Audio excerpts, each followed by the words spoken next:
દમણની એક કંપનીમાંથી લાખો રૂપિયાના પ્લાસ્ટિકના દાણાની થઈ ચોરી, ત્યારે 1250 કિલો પ્લાસ્ટિક ગ્રેન્યુઅલી ચોરી થતા દમણ પોલીસ દોડતી થઈ. પોલીસે ગણતરીના કલાકમાં એક સગીર સહિત 3 આરોપીની કરી ધરપકડ.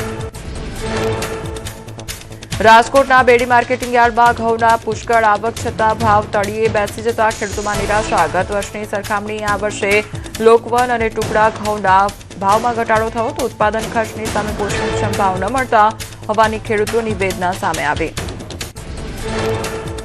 ઓપન માર્કેટમાં સરકારના ભાવ કરતાં પણ ₹100 ઓછા મળતા ખેડૂતો ચિંતિત. એક મણ લોકવન ઘઉંના 435 થી 490 રૂપિયા, જ્યારે ટુકડા ઘઉંનો 450 થી 560 રૂપિયા ભાવ. સારા ઉત્પાદન સામે યોગ્ય ભાવ ન મળતા ધરતીપુત્રો નિરાશ. મોરબીમાં રેન્જ આઈજી નિર્લિપ્ત રાયની મુલાકાત બાદ પોલીસ બેડામાં ફફડાટ. ફરિયાદ નોંધવામાં વિલંબ કરનાર એએસઆઈ સબરસિંહ સોલંકીને કર્યા સસ્પેન્ડ. એસપી મુકેશ પટેલ દ્વારા કરાઈ કાર્યવાહી. રાજકોટના ગોંડલમાં મેગા કોમ્બિંગ નાઇટ યોજાઈ. આઈજી નિર્લિપ્ત રાય અને એસપી વિજયસિંહ ગુર્જરની સૂચના બાદ ગોંડલ પોલીસ આવી એક્શનમાં.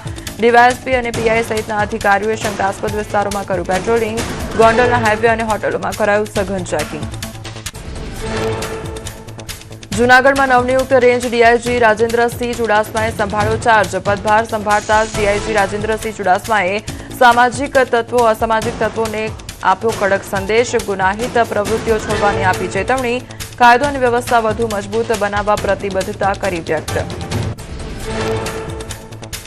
ગુજરાત વિધાનસભાની વિવિધ સમિતિની ચૂંટણીની જાહેરાત. 4 મુખ્ય સમિતિ માટે સભ્ય હાથ ધરાશે પસંદગી પ્રક્રિયા. ત્યારે 17 માર્ચ સુધી કરી શકાશે ઉમેદવારી. 18 માર્ચે ઉમેદવારી પત્રની ચકાસણી, 23 માર્ચે ફોર્મ પરત ખેંચવાની અંતિમ તારીખ. દરેક સમિતિમાં 15 સભ્યોની થશે નિમણૂક. વિધાનસભાએ સત્તાવાર નોટિફિકેશન કર્યું જાહેર. જાહેર હિસાબ સમિતિ, અંદાજ સમિતિ, જાહેર સાહસો માટેની સમિતિ અને પંચાયતી રાજ સમિતિની યોજાશે ચૂંટણી. દાહોદના દેવગઢ બારિયા નગરપાલિકામાં બજેટ ફગાવાયું અને નગરપાલિકાની ત્રિમાસિક સામાન્ય સભામાં સત્તાધારી પક્ષે પણ કર્યો વિરોધ. પ્રમુખ ધર્મેશ કલાલના વહીવટ સામે ગંભીર આરોપ. ખાનગી સોસાયટીમાં સુવિધાઓ આપવા અંગે ઉઠ્યા સવાલો. એરપોર્ટ પર મુખ્યમંત્રી ભૂપેન્દ્ર પટેલની જોવા મળી સાદગી. દિલ્હીથી પરત ફરતી વખતે સીએમ સામાન્ય નાગરિકની જેમ લોકો સાથે બેઠા. પ્રોટોકોલ વગર લોકોની વચ્ચે બેસી સહજતાથી કર્યો સંવાદ. નાયબ મુખ્યમંત્રી હર્ષ સંઘવી દેખાયા સાથે. મહારાષ્ટ્રના મુખ્યમંત્રી દેવેન્દ્ર ફડણવીસે ટીમ ઇન્ડિયાના કેપ્ટન સૂર્યકુમાર યાદવ અને શિવમ દુબેનું કર્યું સન્માન. T20 વર્લ્ડ કપ 2026માં ભારતની શાનદાર જીતની કરી સરાહના. બંને ખેલાડીઓને સીએમએ અભિનંદન આપ્યા. જેતલપુર સ્વામિનારાયણ મંદિરને 200 વર્ષ પૂર્ણ થતા ઉજવાયો ભવ્ય મહોત્સવ. કાર્યક્રમની પૂર્ણાહુતિમાં મુખ્યમંત્રી ભૂપેન્દ્ર પટેલ રહ્યા ઉપસ્થિત. 5 થી 11 માર્ચ દરમિયાન મંદિરમાં આયોજિત મહોત્સવમાં અનેક મહાનુભાવો રહ્યા હતા ઉપસ્થિત. ગુજરાતમાં પ્રથમ વખત દેખાયું blue and white fly catcher નામનું પક્ષી. ત્યારે પાવાગઢમાં બીજ એકત્રીકરણની કામગીરી દરમિયાન વન વિભાગના કર્મચારીને દેખાયું દુર્લભ પક્ષી.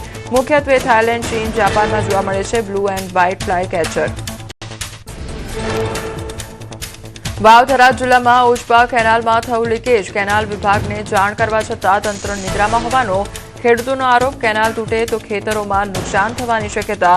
તંત્રની બેદરકારીના કારણે ખેડૂતોને નુકસાન જવાની વારો પણ આવશે.